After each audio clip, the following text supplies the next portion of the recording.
Hey everyone, welcome back to the channel. Have you ever wondered how a giant radioactive lizard became one of the most enduring symbols in pop culture? Well, today we're diving deep into the epic saga of Godzilla.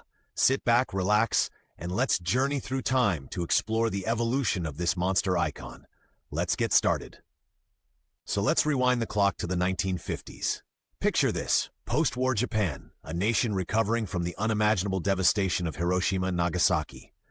The shadows of nuclear fallout loomed large, and the fears surrounding atomic energy were very real. Enter three visionary filmmakers, Tomoyuki Tanaka, Ishiro Honda, and Eiji Tsuburaya. These guys wanted to create a figure that embodied the anxieties of their time, a monster that wasn't just terrifying but also meaningful. And thus Godzilla, or Gojira as he's originally known in Japan, was born. The 1954 film Gojira wasn't your typical monster flick. It was a dark, haunting allegory for nuclear destruction. The plot follows a colossal sea creature awakened and mutated by nuclear testing, wreaking havoc on Tokyo. The scenes were intense, cities crumbling, fires blazing, and a sense of helplessness prevailing. For audiences back then, this hit way too close to home. The film was a massive success and became a cornerstone of Japanese cinema. Talk about making a splash. Now, moving into the Showa era, things start to get interesting. Godzilla began transforming from a symbol of destruction into something a bit friendlier. Yep, our terrifying titan started becoming a hero. Throughout this period, Godzilla faced off against a slew of other monsters, like Mothra, King Ghidorah, and Rodan. Remember King Kong vs. Godzilla in 1962? Two legends duking it out, that was legendary. Then there was Destroy All Monsters in 1968, which was basically the Avengers of kaiju films. So many monsters in one movie. This era saw Godzilla shifting towards a protector role, defending Earth from bigger threats. The films became lighter, sometimes even campy, but they were a blast.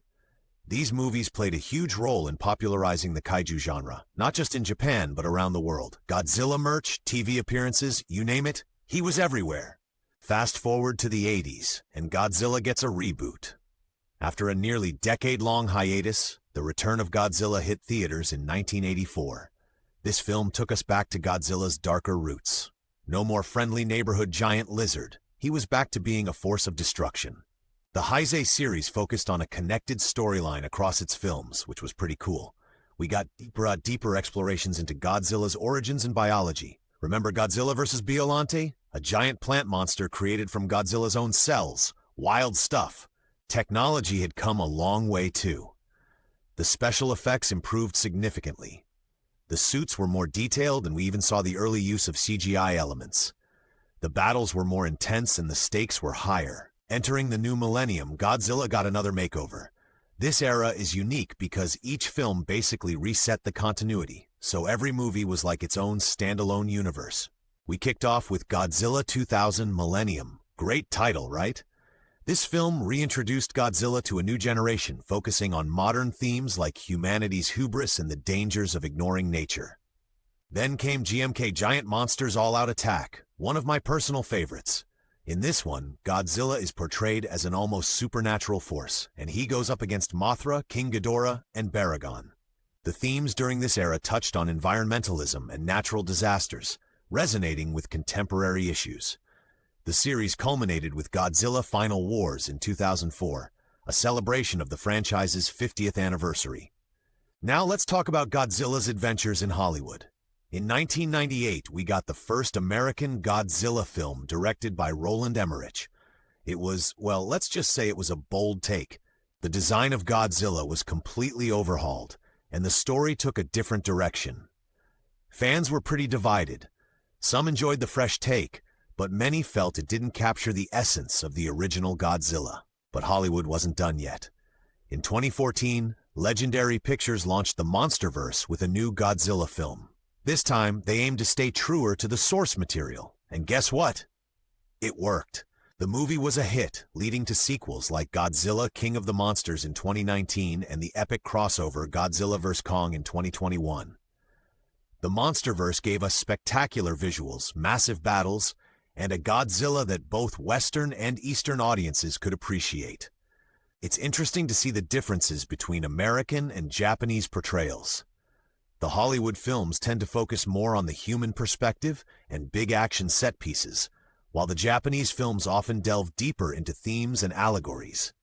Godzilla isn't just a movie monster, he's a global icon. His influence extends far beyond the silver screen. From music to television to literature, references to Godzilla pop up everywhere. The merchandising around Godzilla is massive. Toys, action figures, video games, you name it. I mean, who wouldn't want a miniature Godzilla stomping across their desk? The character has played a significant role in shaping how the world perceives giant monsters. And let's not forget the fan community. There are conventions dedicated entirely to Godzilla and kaiju fandom, like G-Fest in the United States. Fans create their own films, write fan fiction, and engage in endless debates online. One of the reasons Godzilla has endured is because he's more than just a giant lizard causing chaos. He's loaded with symbolism. Originally, Godzilla was a walking allegory for nuclear devastation, a manifestation of the very real fears surrounding atomic energy in post-war Japan. As time went on, Godzilla began to represent broader themes. Environmental messages became prominent, especially as concerns about pollution and climate change grew. In many films, Godzilla is portrayed as a force of nature, an unstoppable power that reminds humanity of its insignificance. It's fascinating to see how the themes have evolved with global events and cultural shifts. So, what's next for the King of the Monsters? Well, there's plenty to be excited about. Toho, the original studio behind Godzilla, has plans for new films and projects. And the MonsterVerse isn't done yet. There are rumors of more sequels, and maybe even spin-offs. With advancements in technology, we can expect even more spectacular visuals and storytelling techniques. Imagine what filmmakers can do now with CGI and motion capture. What's clear is that Godzilla remains as relevant today as ever. In a world dealing with issues like climate change and technological advancement, the themes embodied by Godzilla continue to resonate. The big guy isn't going anywhere anytime soon. Wow, what a journey. From a symbol of nuclear fear to a global pop culture icon, Godzilla's evolution is nothing short of incredible. We've seen how he's adapted and changed with the times, always reflecting the world's hopes and fears. Godzilla has not only impacted film, but has also left an indelible mark on our culture. He's a reminder of the power of storytelling, and how a creature feature can be so much more than just epic battles and city smashing. So here's to Godzilla, the giant radioactive lizard who stole our hearts and destroyed our cities, all while teaching us a thing or two about ourselves. Can't wait to see what the future holds for him. Thanks for joining me on this monstrous adventure. If you enjoyed this deep dive into Godzilla's legacy, smash that like button, and don't forget to subscribe for more epic content. I'd love to hear your favorite Godzilla moments. Drop them in the comments below. Stay tuned for our next video, where we'll be exploring the amazing world of kaiju beyond Godzilla. You won't want to miss it. Until next time, keep dreaming big and embracing the legendary.